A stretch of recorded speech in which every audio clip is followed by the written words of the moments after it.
everybody. It is Mike Levin on Friday, February the 5th. I should be doing this at 5:55, but no, it's more like coming up on 7 o'clock, and I'm on my drive to PA. And wow, what a snowstorm. This is amazing. Can't wait to get out into that snow with a sled and my daughter, and knit some memories up there in the Poconos. Anywho, it's been an interesting week, and there's plenty going on in my mind now. It leans to the professional side. This is a professional talk, and it leans towards the changes with all the work from home stuff, and how a lot of stuff I take for granted as my daily workflow, the way I operate. Opening up a terminal shell, a terminal window, and SSHing into a remote computer, which is the typing interface that once upon a time was just teletype.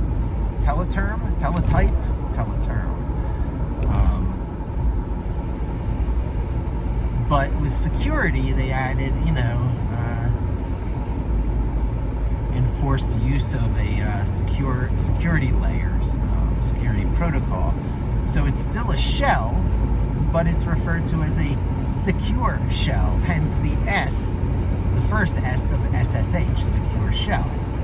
And I use that to connect into remote servers, headless servers, things that don't have a desktop or a graphical user interface, no point and click. It's just running because there's type-in interfaces. And these things are so deeply misunderstood, and hence not used day to day by many people.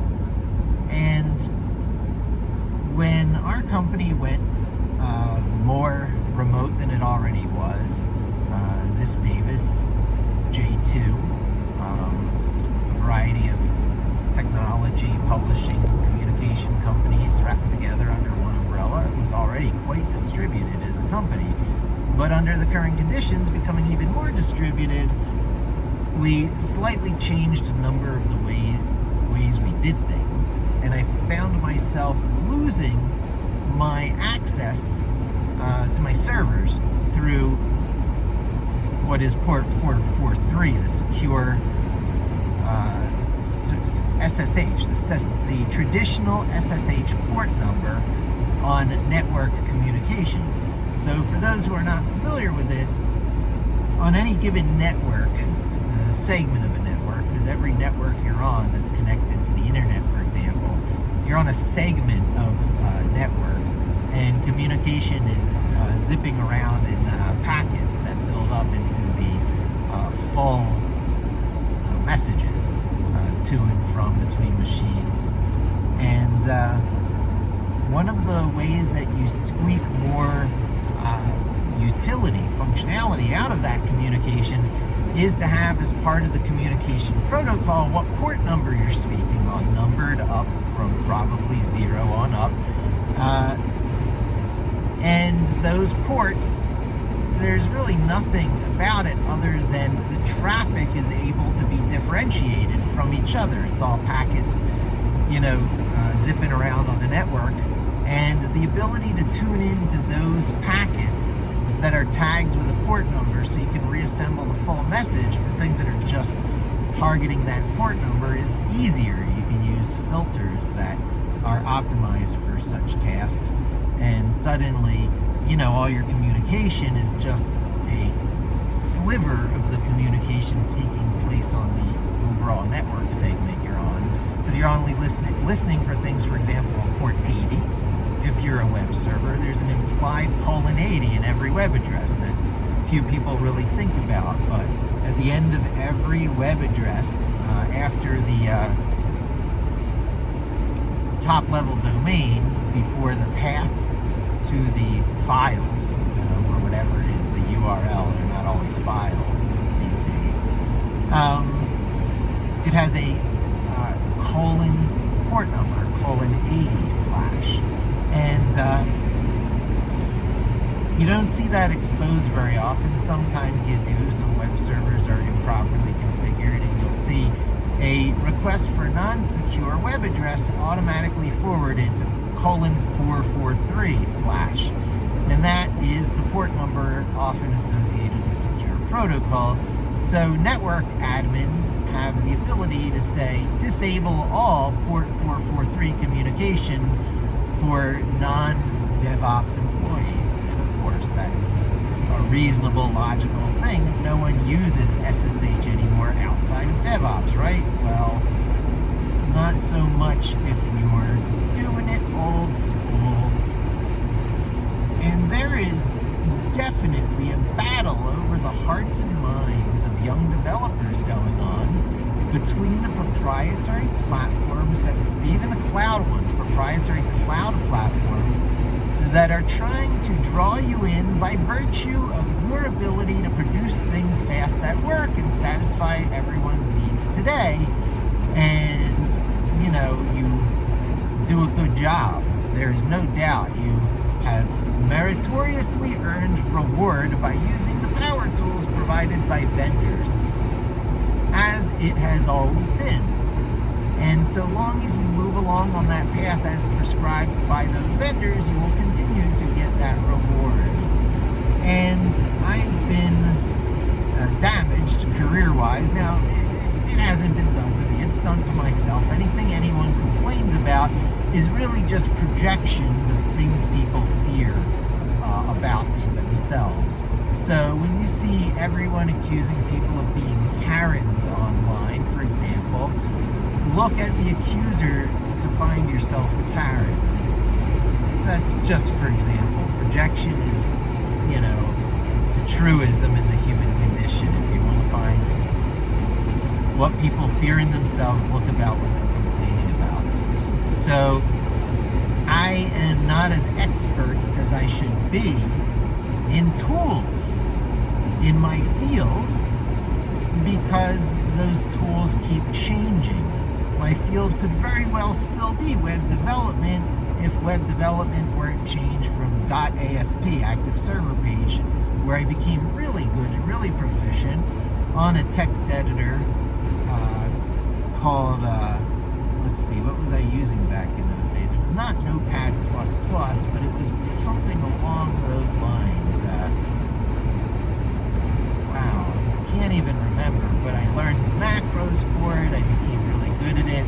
You know, it was the sublime of its day. And no sooner do you master a platform, the editing tools for it, the ways to tweak out the way the code will run for performance, all the ins and outs, all the endless tens of thousands, hundreds of thousands of little details that you track in your mind, that the vendor says, oh, this platform has now fundamentally changed. Instead of XML, it's now based on JSON. Instead of Python being the preferred language, it's now JavaScript. You know, there's all these changes from the Google Compute Cloud, I think they called it. It was their answer to Amazon EC2. So Amazon virtual machines were legitimate little cloud servers. They were Linux servers that you logged into through this terminal way, where you logged in through a terminal, through SSH, and you typed stuff and you did stuff. And you could host applications and websites that way. So when Google went cloud, they went a step more abstract and made this, hey, compute cloud engine, and what's in style now is Java, so we'll make a Java version, and we'll make a Python version, because we're all in love with Python here at Google.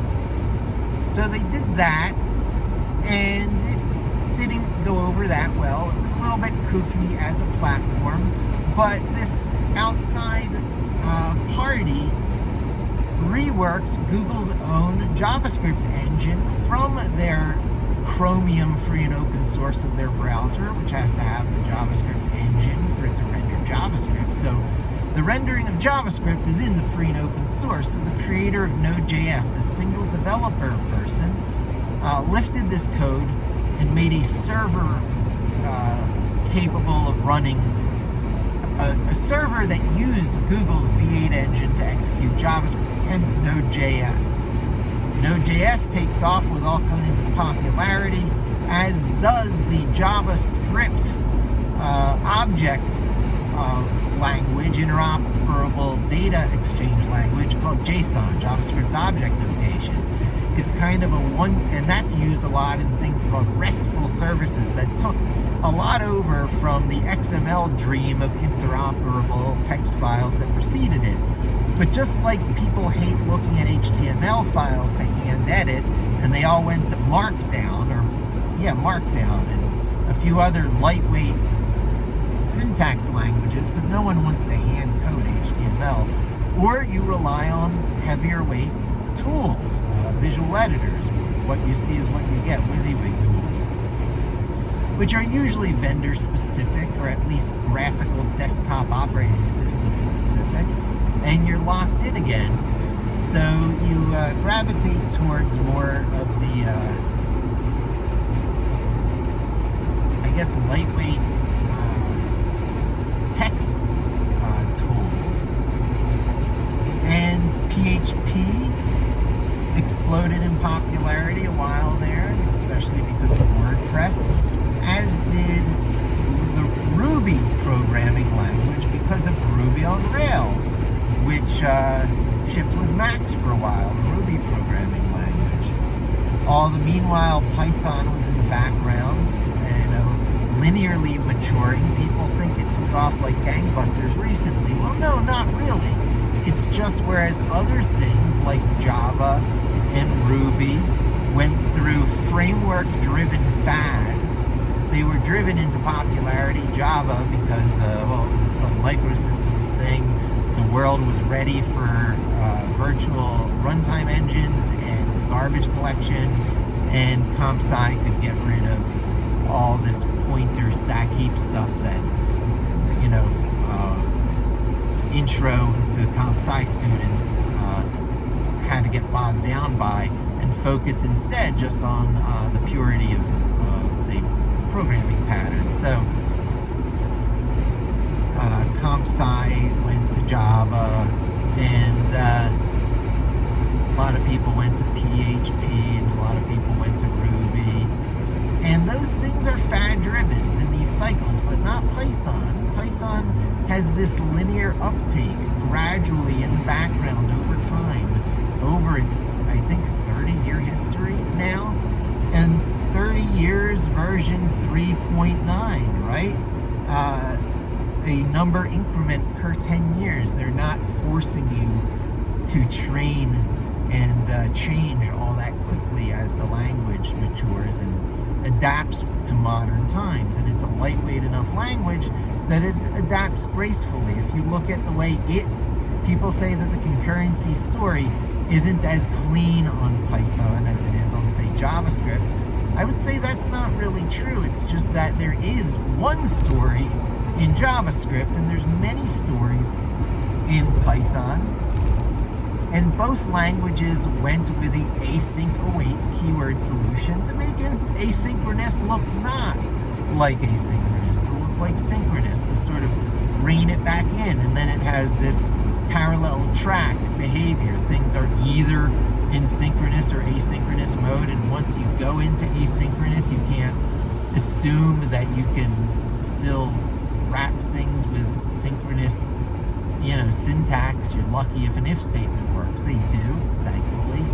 But the uncertainty is pumped up that high. The syntactic sugar is full of mental gymnastics, pitfalls, traps. So I tend to stick with synchronous programming pattern behaviors, old school Python, because 80-20 rule. So 80-20 rule satisfies most things. The 80-20 rule satisfies most things under this Linux, Python, Vim, and Git view of the world. That's what I want to teach people. Microsoft itself has gone in this direction. But there are powerful edge cases, powerful edge cases of which JavaScript is one of the legitimate ones. For most people, for web development work or Node.js work of some sort or another, for me, it turns out to have Node.js in the picture, but just so that I can use the Puppeteer library to control Chrome, which I'm doing a lot more of these days. These videos that I shoot tend to talk about what I plan on doing, my techniques, and then I come back months later and I'm doing these. I'm doing these in my everyday tasks. And I do now believe in one language to rule them all, one master environment, way of working, operating system, such as it were. And that is Linux script. Unix script,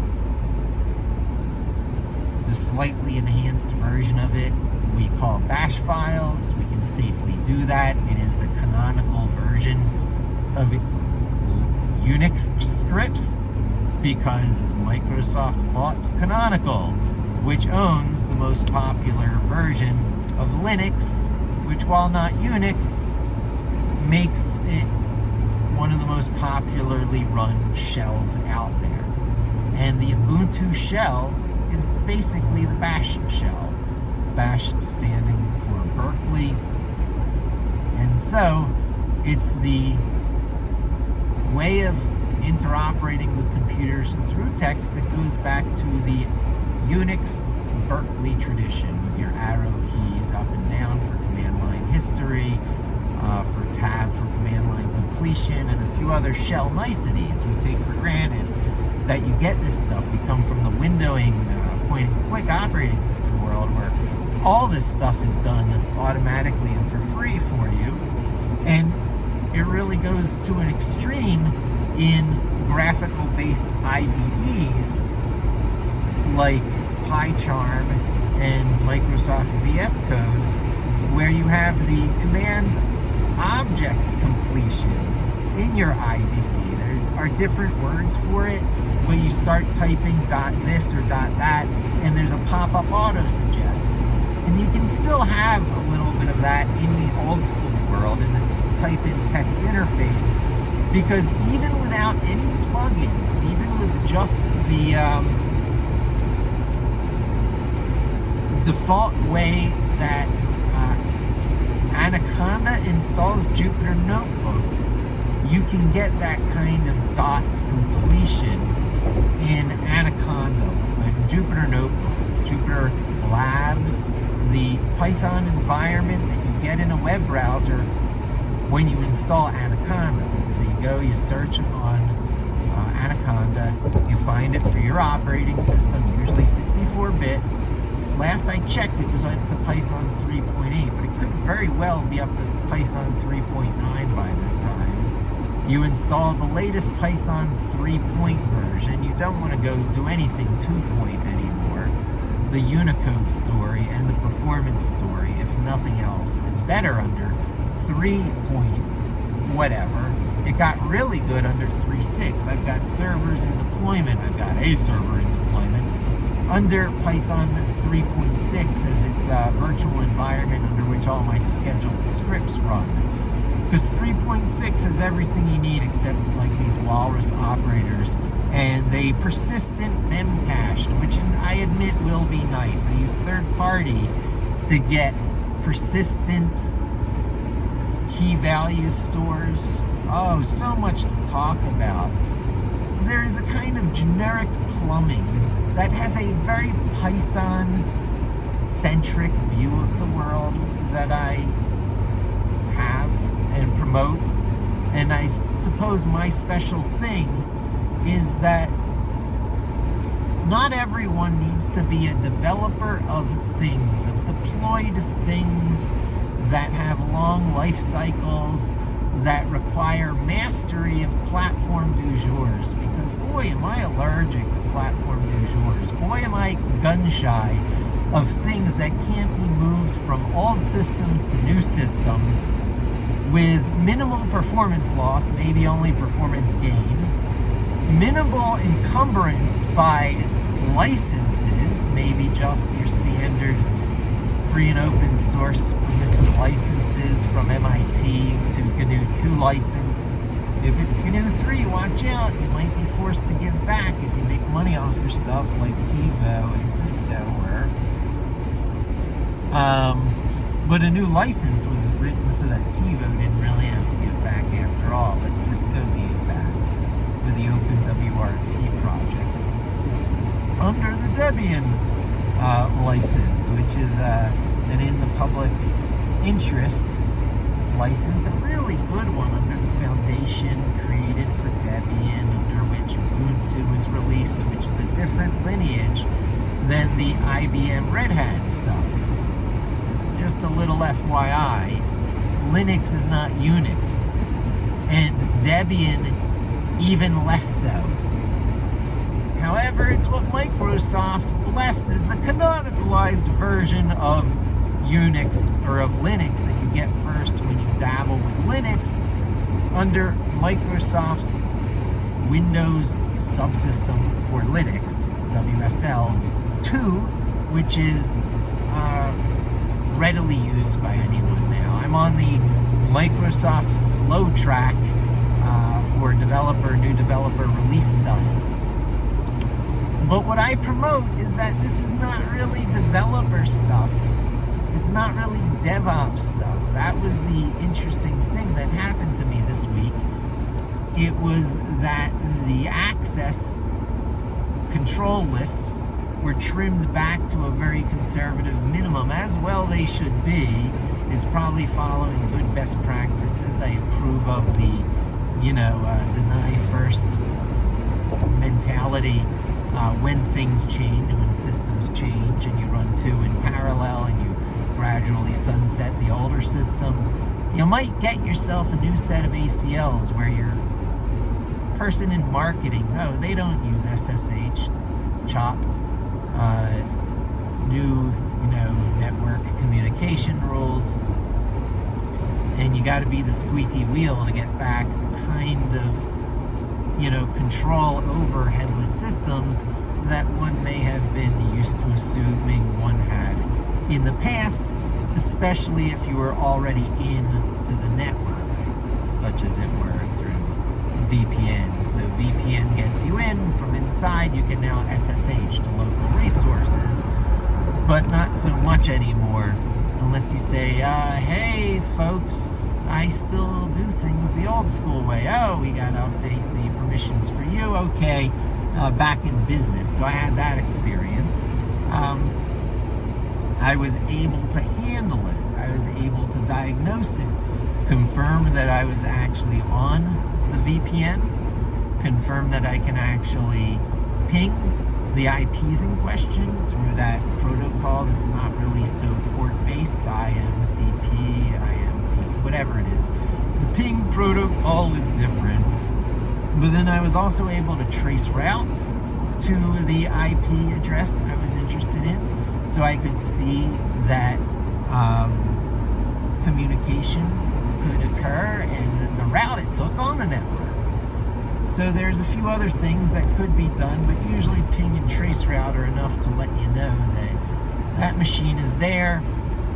You can see it, you can communicate with it, you just can't do things over the port number and the protocol that you used to be able to before, so you can actually speak the language of the people who are fixing the problem for you, and they can go, oh, it must be this, this, this.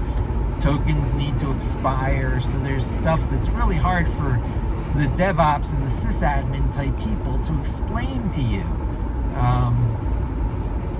They just got to tell you on the next login or password reset it should work, because things that have their hooks into you are not going to want to let go for a while, and it's going to look like you don't have the new permissions that you actually do have. And it's even more sensitive based on the VPN clients that you're using, because some might access their ACL lists more frequently than others, which might grab it at the time the connection was made and hold it forever because local caches are fast. So anyway, fast lookup tables are such a regular thing in network communication because it's one of the best tricks for optimizing network communication to optimize the static version at the edge or wherever. The techniques are always the same. This is why in tech, you can always diagnose things or generally understand how things must work. I had a delightful conversation with a colleague recently about React.js's Next.js, which promises SEO friendliness, and static file performance, and a general cutting down on the amount of live data calls that need to be made in the background, chewing up your quotas in the meantime if you can only connect to things so many times.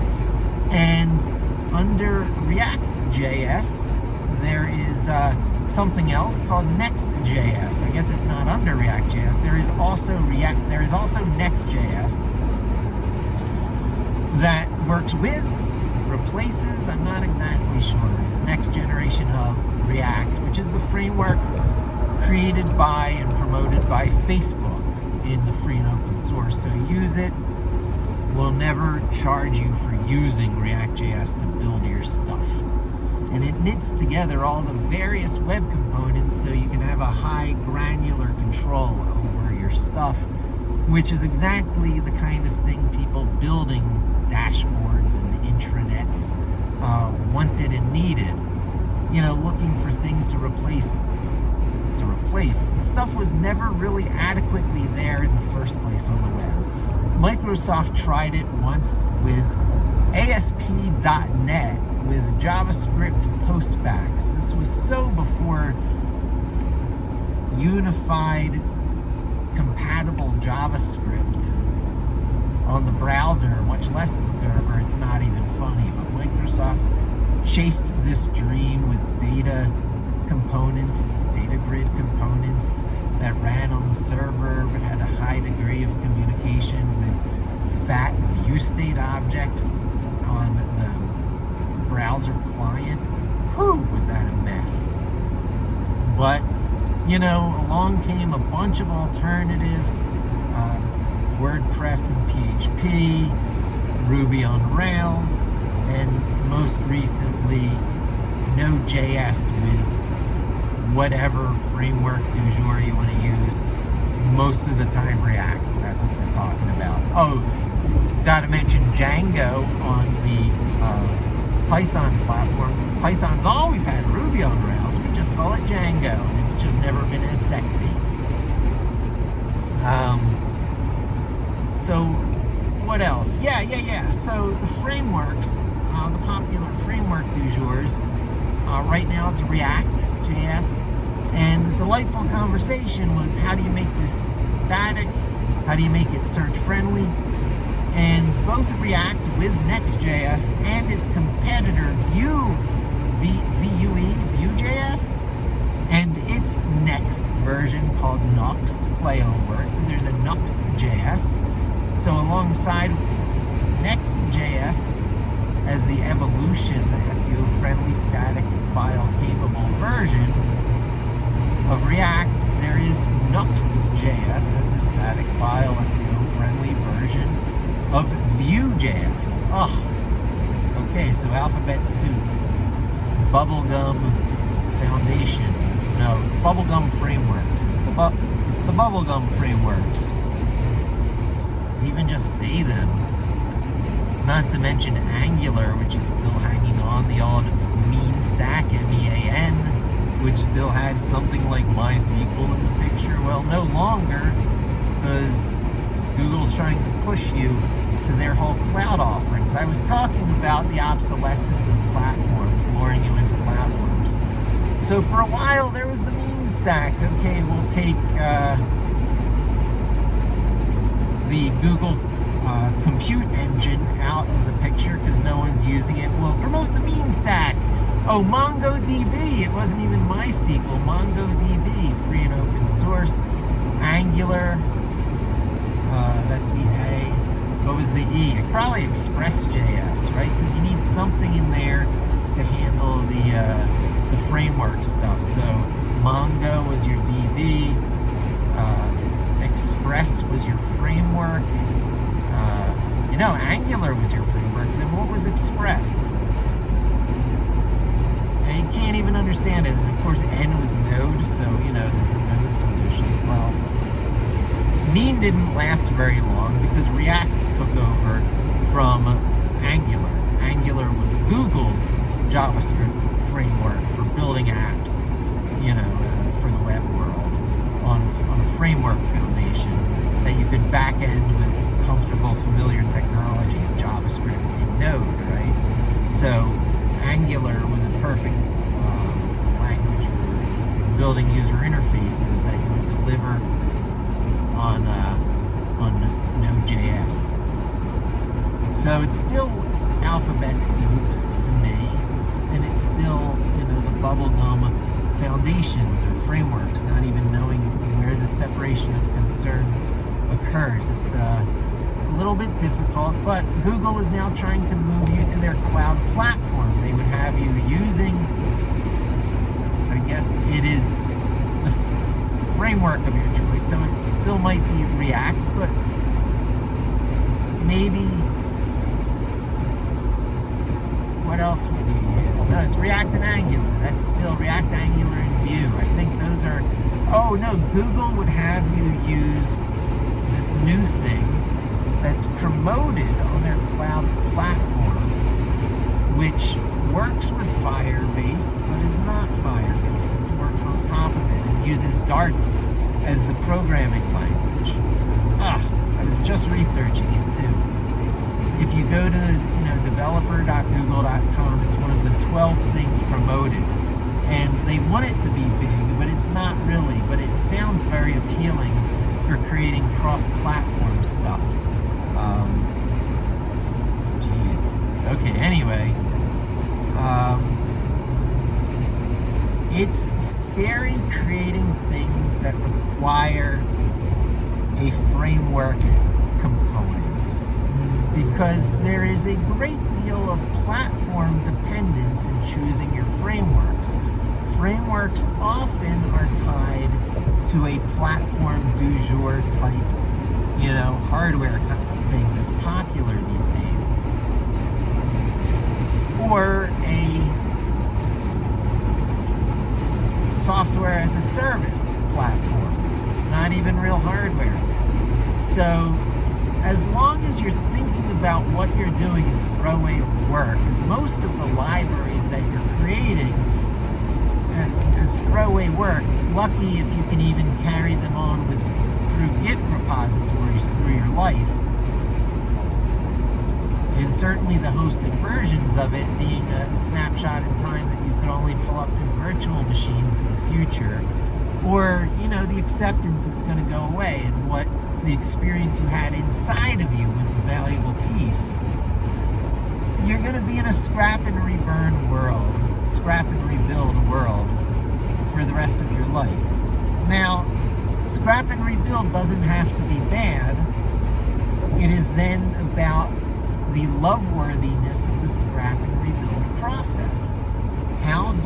What do you rebuild into? What is a platform? What are the generic components of the platform that you can rebuild for quickly? Well, of course, I'm making all these roundabout arguments why Linux, Python, Vim, and Git, but I keep fleshing it out with different bits. I've talked quite a bit about systemd under Linux because it couldn't possibly be everything Linux. You would spend a lifetime learning Linux. Well, no.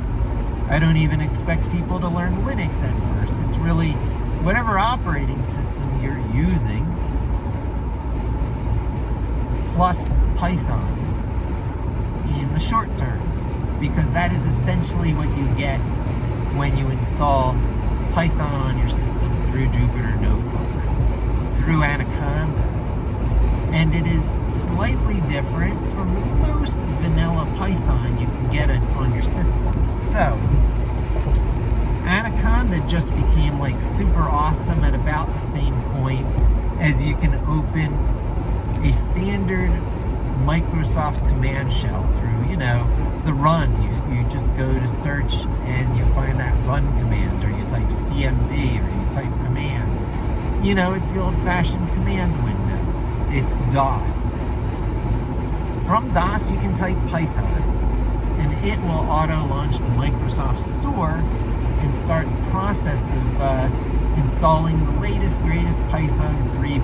Probably 8, maybe 9 on your system right now from python.org. So it's from the horse's mouth, version, the best version from true and actual source. You can always get a slightly older version of that installed on your machine by doing the Anaconda install. When you want to run it, you have to run it through Anaconda console windows rather than through a plain old command line or a CMD window or a DOS window. You can't get to the Anaconda version of Python through undecorated Windows terminals, shells. You have to go in through the Anaconda installed shortcuts to Anaconda consoles, which are really just only decorated Windows consoles. Decorated how, you say? Well, they're virtual environments. They use tricks that have been around forever from the Unix world. In the Unix world, we knew it as chroot or change root. You can just magically switch where a whole system is finding its stuff from with a tiny little lightweight command. And that's how virtual environments are handled in Python for the most part.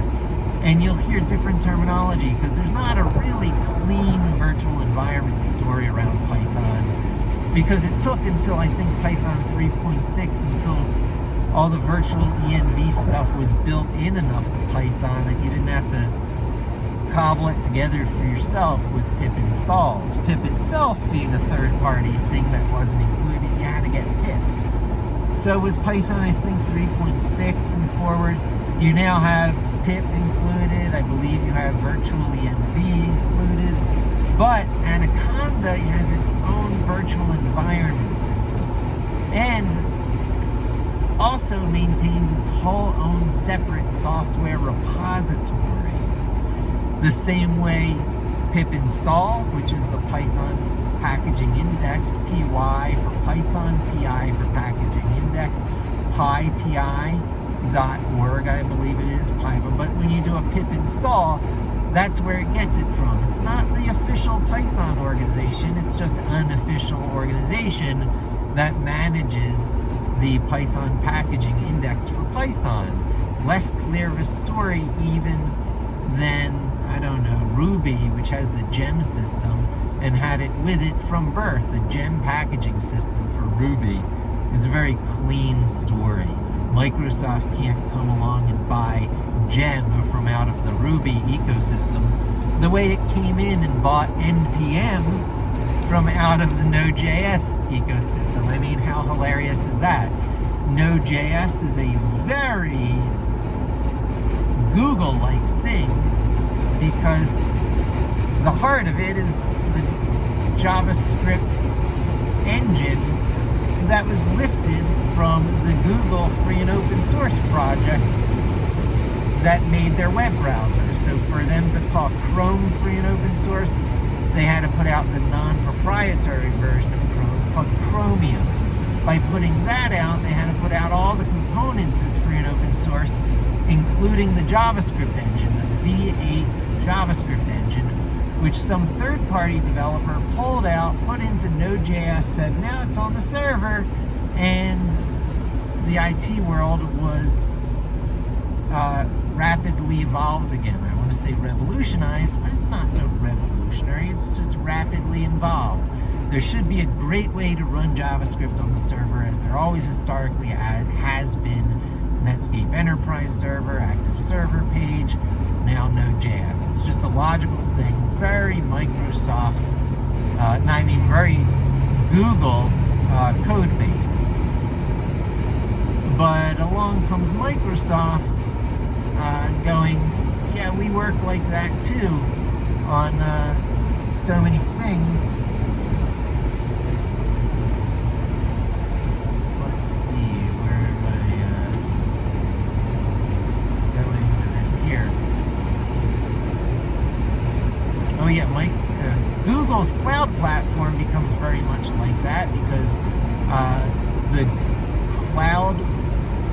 Google Cloud platform and Firebase and all the things that work under that family of stuff uses JavaScript, probably running on Node.js as well, as its native language and platform. So there's a very strong, JavaScript, the one language to rule them all, story evolving here, highly optimized. I was coming to this from the Microsoft side. I'm trying to remember where I was with that. I was going up through the story. There was this stuff that went away on the Microsoft side where they tried to build, good JavaScript-oriented components, ASP.NET, on the server side and on the browser side, but it was terrible. Heavyweight view state objects on the post back, and every time you click something, it was this large exchange of data, a lot of XML in there for config file type stuff, and everyone loved it so much more over on the Node.js alternative world that, let's see, if you're embracing the Microsoft stack these days, what would you be doing? I don't even know. They don't even know. You'd be embracing some version of free and open source stack that is still usable on the Microsoft platform. And that is, of course, how it goes full circle, because Microsoft would be on the Linux bandwagon, because you can't master all of Linux, but if you want your platform to be chosen for modern development, where when the day comes we scale is always part of the picture, and we don't pay an exorbitant Microsoft licensing fee on these restrictive, scaling horizontal is very costly. Everyone starts their projects on a Linux platform now, and you can now, even when Windows is your chosen platform, because Windows subsystem for Linux, WSL, you can run Ubuntu very easily. You have 2 versions of Python that you can run very easily now on your Windows machine. One under the Microsoft umbrella, where they slide you very easily into the correct version of Python, running seemingly as an interpreter from your command line shell, so you can start using Microsoft's editor, VS Code, which is written on Google's technology. Oh my God, there's so much borrowing from each other. There's so much, oh yeah, we'll use that code base in what we do. Here is a case of Microsoft lifting more of the Google code of the free and open source to make their IDE, their lightweight IDE, a bandwagon that everyone is jumping onto. Because now that everyone has decided to go free and open source for, at least the, generic plumbing of tech, the lightly burdened licensing, the ability to scale more cheaply, the incredible optimized, component platforms, hosting environments that are available when you go that route, then it's something you can invest into and get better at over time, which I suppose here, I'm 45 minutes into this video, and I keep getting back to the main points. There is a designed obsolescence. There is a planned obsolescence in tech. It makes the companies money. It makes all companies money. It makes even the companies who have good, altruistic, free and open source oriented products money, because companies like Anaconda offer their services, building solutions today on today's free and open source stacks. They say you got to build it on something. You might as well build it on our stack. We'll teach you how to do it. Well, Linux, Python, Vim, and Git is arguably a stack. Not really, because Vim is more of an editor than part of the way your code runs. Nonetheless, we'll call it a platform. Linux, Python, Vim, and Git is an old school bare minimum platform, but even where parts of that bare minimum are a lifetime of learning. So Linux, so we further qualify, enough Linux to get your Python apps running in whatever context you need. If it's on robots, enough Linux to get it running on whatever robot operating system you're using. If it's any sort of x86 hardware, enough Linux to get it running through the system D. How things run on startup system, which would serve you well on other types of hardware too. Most ARM things, System D will get you by on. You'll find a couple other custom boot systems. They're not so different from System D and init.d that you'll be exposed to here and there that you couldn't learn and figure out how to just step in and take control of the generic plumbing that underlies everything but the most unnecessarily proprietary stuff that's out there. And there you will find unnecessarily proprietary stuff that doesn't have Linux, Unix, or some nearly Unix, embedded Unix at its core when you turn it on. Because, and that doesn't even give you the command set. Part of this knowledge, part of this secret, arcane, old school stuff that I'm teaching you is then you need the command set. You need the GNU or the Unix compatible command set. That means ls to list the contents of a directory, cd to change your current directory, and a bunch of other commands like it to get around and to do operating system stuff. You do need that. You need to know it. And so when I say Linux, Python, Vim, and Git, you need to know enough Linux to get around in the operating system, to get to where you need to go to edit files, to deal with the permissions of those files, a little bit of chmod to modify the permissions to make things executable so that text files, script files can run like programs. That's often very important because I was alluding to the one language to rule them all, right? How much later we are in the video and I hardly even got to it. It is the Unix scripting language. Really, honestly, Unix batch script. You'll find it referred to by a lot of things, and then you'll find some capabilities assumed to be in it that aren't really there unless you're using some higher end version of Unix script, which is very typically pre-installed on all these terminals you'll get access to in the form of bash script. Even competitors to bash script are often bash script compatible.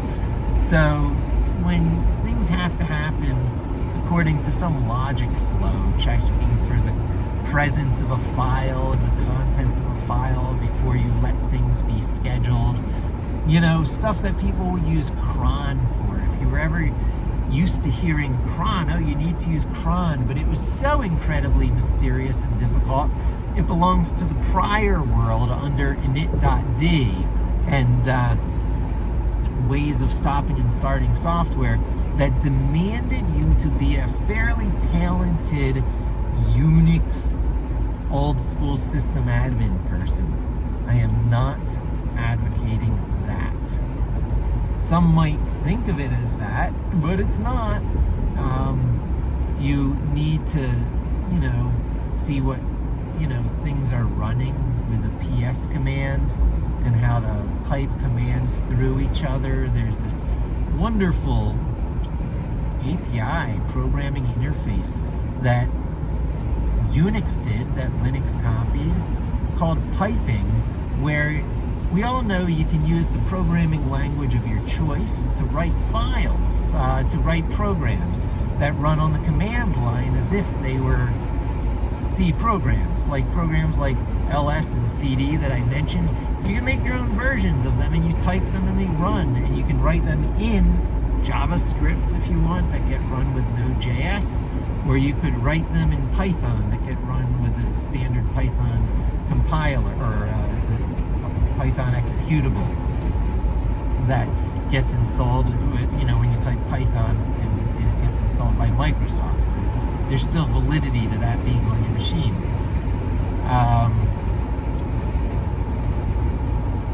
So since you can do that, since you already have the ability to write commands, and those commands can pipe their output out through standard out, there's this thing called standard out and standard in, which is basically what you see in the console in that type in window. When you use the print command, it's sending that information to standard out. That's technically how it's being done, so that you see it as output from your command line type program. Since you can do that, the output of one program can become the input of another. And you just put the vertical bar between your program invocations, so your first program makes output, and the second program consumes input, knowing to read it from standard I/O. It gets its input from standard I/O. And it's a very easy thing to do under the Python programming language and most other languages. Interaction with standard I/O is so easy to do. It's one of the things that really promoted and pushed forward the Unix operating system, because when Unix was invented, things were so heavyweight and burdened by these ways of doing things that were a little bit too techy, and called on users to do a little bit too much to build data systems that accomplish things. And the Unix people said, hey, look, if you just pipe the output of this program into the input of this other, then you can build lots of smaller programs that each do these discrete, separate operations. And, you can have a lot of arguments and parameters, and it can work in a lot of different modes, but its actual realm of responsibility, its problem domain, is very limited. And hence you've got everyday commands that survive even to this day, even though they seem so old school it's ridiculous, like SED, the stream editor, SED, and awk, with the regular expression command line replacement tool. And you can avoid using programming languages if you master various parts of Linux. You can put off having to learn programming languages, but truly in the end, learning Python is easier than learning awk and sed and enough script, Unix script, bash script to get along. It's much more clean and pure to do it just all under Python. So really, you're learning just enough Linux to hand control over to your programming language of choice, your favorite programming language, which again, in my case, is Python. So I use the equivalent of initd, modern initd, which is under something called systemd, which you just put some XML files, some files in a certain location. I don't even think they're XML, they're like old school .ini style Windows files. But anyway, it's modern conventions they're using, and you dig far enough down into your /etc directory, you find these special directories, you use enough sysadmin privileged, heightened privilege to put certain text files in place, and that will then be part of the startup procedure of that Linux system the next time it starts up. You have some commands then you get for free: start the service, stop the service, disable the service.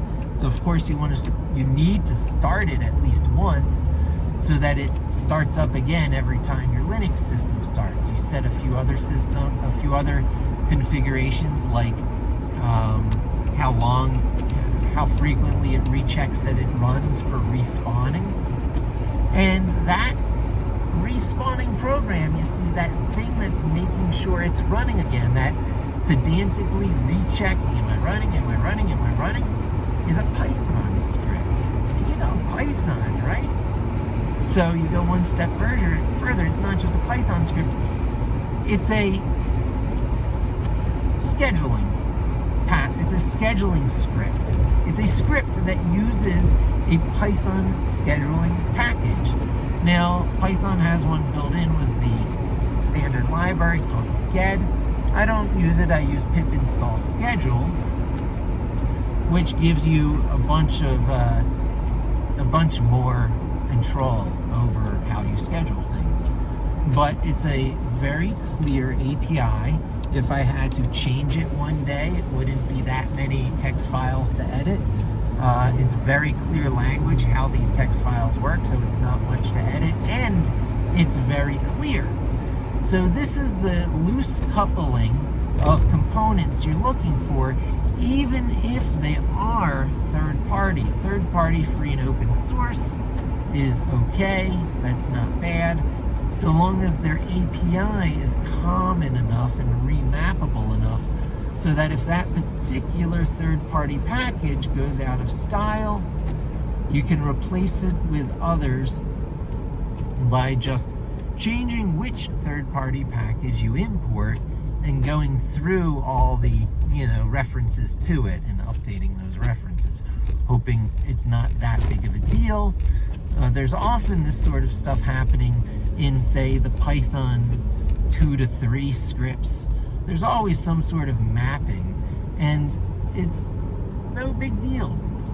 Moving from an old API to a new one with a little bit of either always there remapping, like the way, emulators work, or one-time conversions, doesn't really matter. You can keep your code base modern. Things, you will never go obsolete because your packages, your personal repositories, which you very definitely are carrying around in Git repositories, probably on GitHub, which was bought by Microsoft, interestingly. Oh yeah, these points I was making. So Microsoft buys GitHub. Microsoft also buys NPM, the package management part of Node.js. It happens to be a purchasable company. It wasn't part of its very fiber and DNA. It wasn't set up as a not-for-profit or an acquisition-resistant foundation the way Debian was. Why did Microsoft not just go and buy Debian, which, Ubuntu is based on, which Microsoft so much as includes with Windows now? Because Debian evil vendor-proofed itself in the way it set itself up. NPM did not, so Microsoft bought it. GitHub did not, so Microsoft bought it. So, the stack now that I talk about, Linux, Python, Vim, and Git, the only piece now that has not been gobbled up by Microsoft and being promoted by Microsoft is Vim, but you can get the Vim plugin for VS Code, so come on over to VS Code where the weather's great, and we're using Google's free and open source code anyway to make it a web app. See, it's free and open source web app. There's nothing proprietary in here except for these few proprietary bits, which of course there always will be. See, Chrome themselves does it. If you want free and open source, go to Chromium. Same with VS Code. Oh, yeah, we don't have a Chromium-like version of VS Code. Sorry, you could compile it yourself. There's always stories, and the stories are more complicated than the ones that are being made out to you. And the vendors are using profoundly advanced embrace and display strategies. Every one of you going on to VS Code and giving your muscle memory, I don't care how free and open source the platform is, everyone who's giving their muscle memory over to VS Code and to a lesser degree PyCharm, Notepad++, Sublime, Atom, to increasingly lesser degrees, are making a mistake. You could be striving for the advantage of an increasingly expert, forever faster, forever more competent, never suddenly obsolete text master, data master, kung fu master of all things text. What is all things text? All things tech. Okay? It is no wonder that there's this close relationship between, words in a field. They're not really the same thing, but they kind of are. And text and tech happen to be one of those word pairs. Everything in technology, some way or another, comes down to how text is organized in what we think of as these text files, which of course is a completely arbitrary mental construct that we made so that we could have a workable machine-human interface. We can think of things in terms of files. Files sitting in folders. Folders is a new concept for these disk operating systems. They used to be indexes or directories. You would go to a directory, you would do a dir or an ls, and you would get a list of the files in that directory. We call them folders because the visual device and mechanism since the Mac came along in the mid-80s has been these little file folders. And the Star operating system before that, running on some kooky HP hardware, which I do believe were these other Lisp type machines that were out there, those HP machines that ran, the Xerox, not HP, the Xerox Star OS. There's a whole bunch of kooky hardware platforms out there that could have been, PCs, could have been DOS. And we would be thinking about the Lisp programming language, an awesome meta language, very JavaScript-like, but, much better than JavaScript. The granddaddy language to rule them all, from which everything else can be built without dealing with the curly brackets of C, but you will have to deal with a lot more parentheses. Sorry, a heck of a lot of parentheses. But we would be in this bizarro universe of Lisp optimized for the Lisp programming language, Lisp hardware, and it would be great. It's what the computer graphics industry was born on. Silicon Graphics, SGI, and Apollo, and all these, desktop publishing operating systems, like the Xerox Star, and so anyway, you get the idea. There's just a very Unix/Linux-centric world because this bizarro platform that did this piping stuff with these short commands that came out as a bad boy operating system in the halls of Bell Lab, which was gobbled up by AT&T, which was heavily license encumbered, which was reverse engineered by Linus Torvalds to become Linux, which became free and open source anyway through FreeBSD, which still has a foothold because Bind, the address resolution app that still has a foothold in Unix, but Linux has taken over everywhere else, and it's used as an embedded language where there's not even x86 and not even ARM hardware out there in things like robots and drones and really highly proprietary systems and microsystems where operating systems are nearly stripped out except for a tiny command set. BusyBox, that even fits in because the ability to boot plus something else makes it what we think of as Linux, at least even with the commands. It's not even Linux. It's not Linux is not even that type in command stuff until you put some commands there. So the traditional ones to put there are the GNU command set, the reverse engineered Unix commands. And GNU Linux is the type in Linux that we think of a lot of the times without the desktop part of it. The desktop part is, Unity, is Ubuntu or KDE or these other shell environments, GNOME, that provide the windowing operating system that we think of a lot of times as Linux, but it's not even that, and it's not even the thing directly underneath of it that's Linux. Those are the commands. Those are the Unix compatible GNU commands, which usually come in from 20 to 60 megabytes.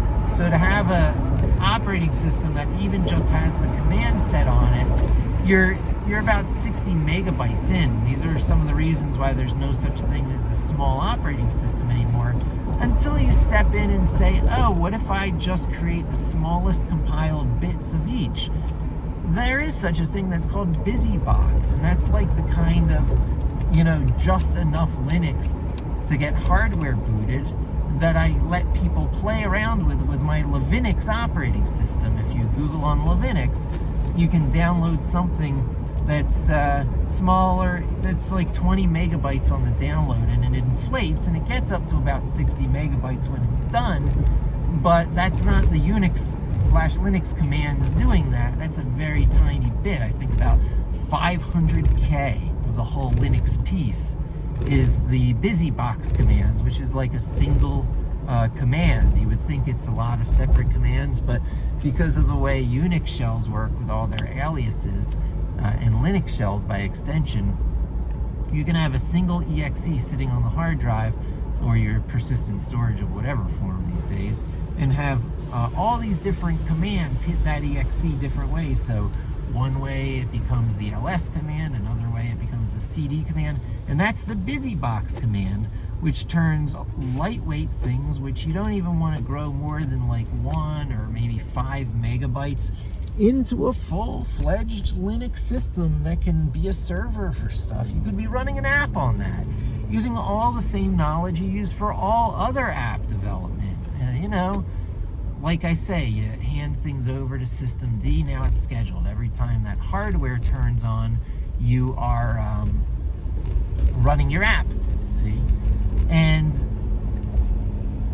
because you're handing control over to Python so quick, you're working in a love-worthy language because you're using some sort of scheduler, third parties, or even the standard library sched package.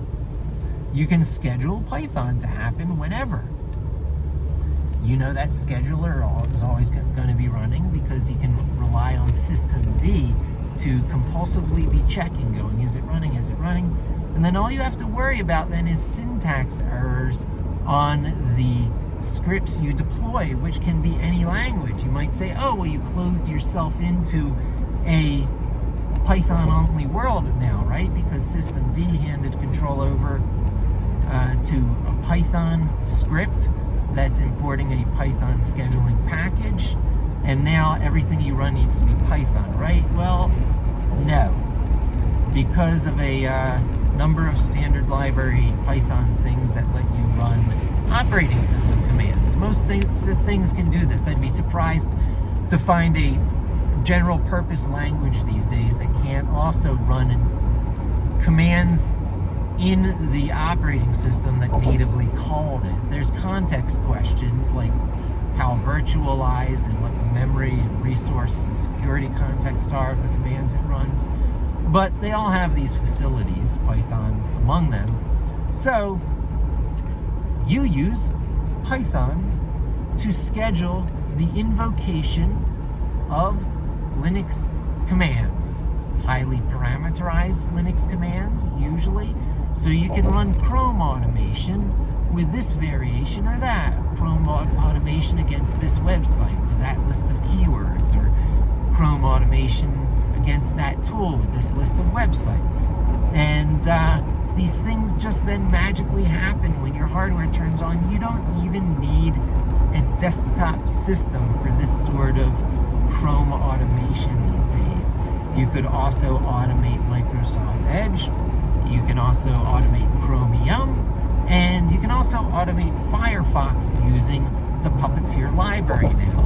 So there is almost no reason to use Selenium and to have a heavyweight third-party package in the middle that has further requirements of Java. See, everything runs on something, and you can't get away from a heavyweight requirement. So I am making the very conscious decision in my mind to treat all of Node.js running a JavaScript script in order to use the Puppeteer library as a third-party invocable that I can schedule and is no different. It's just an embedded language. It's just a language that is optionally there if you know enough Linux to call a command line.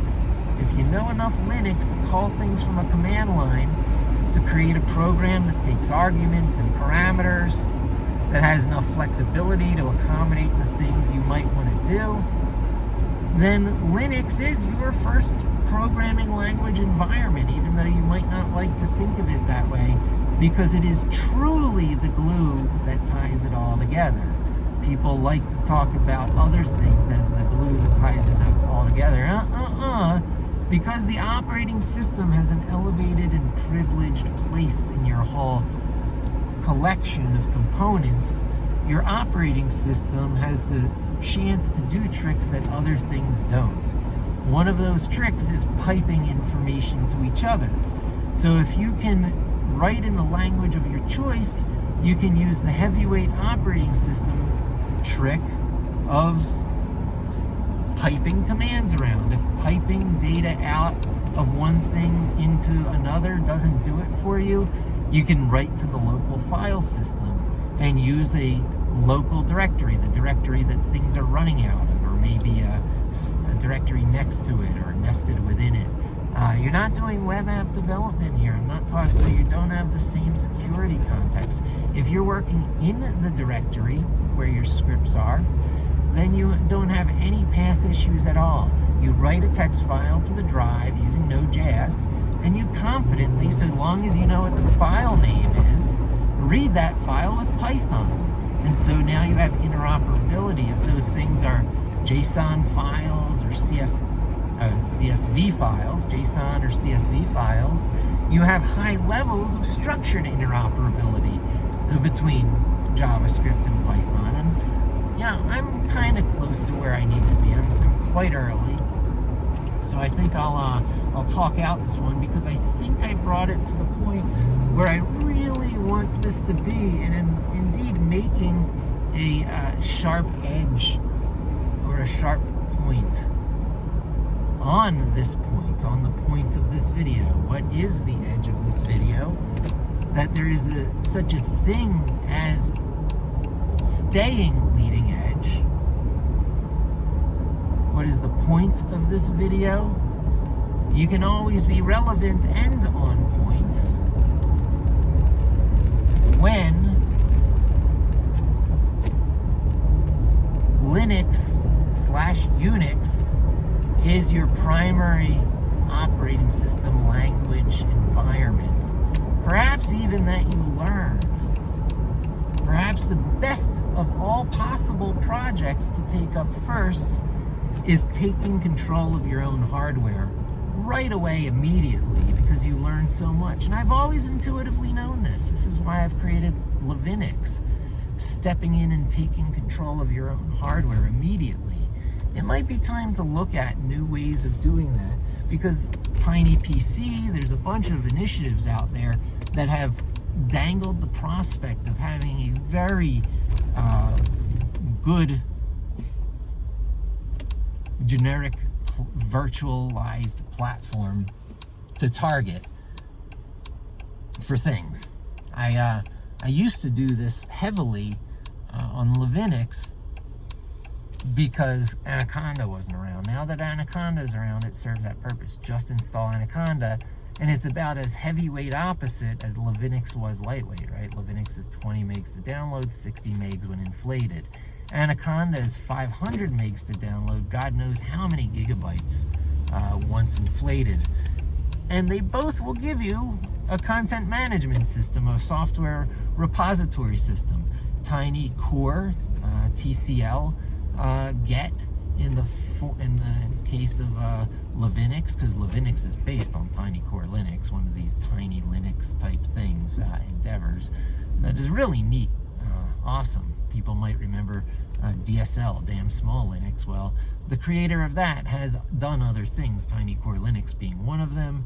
And it's great putting together these juice operating systems, just enough operating systems, juice boxes, to make a virtual machine that runs exactly how you want it. And I did a few variations of that to do a little bit of dev work on Linux, and then I completely gave it up because Anaconda was such a more sweeping endeavor that the whole data science and financial community took up. I figured I'd jump on that bandwagon as well and just treat that as the really yummy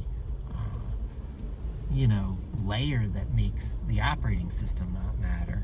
Then I started looking at the new pathlib in Python and learning that if you do things operating system independent within your Python code, it's going to port very well, and the amount you need to know in native Linux becomes smaller and becomes very little. As long as your Python scripts port well and the way you pass command line arguments into them ports well, you are obsolescence resistant. You can move from hardware platform to hardware platform over time, and all your muscle memory, all your knowledge and know-how moves smoothly with you as you go from a 20-year-old hotshot taking on the big projects to a 30-year-old, slightly panicky, what do you do with your life, to a 40-year-old getting your act together, to a 50-year-old, starting to think about retirement, and believing you're too young to compete with the young. You're too old to compete with the youngins. And there's my Freudian slip. They're too young to compete with me. How does long in the tooth really become better at things than the young people who are taking up the best tools of the day, the best power tools on the best platforms, with the highest energy levels they'll have in their life. Let's see how to do this. I've got to do this carefully is the answer.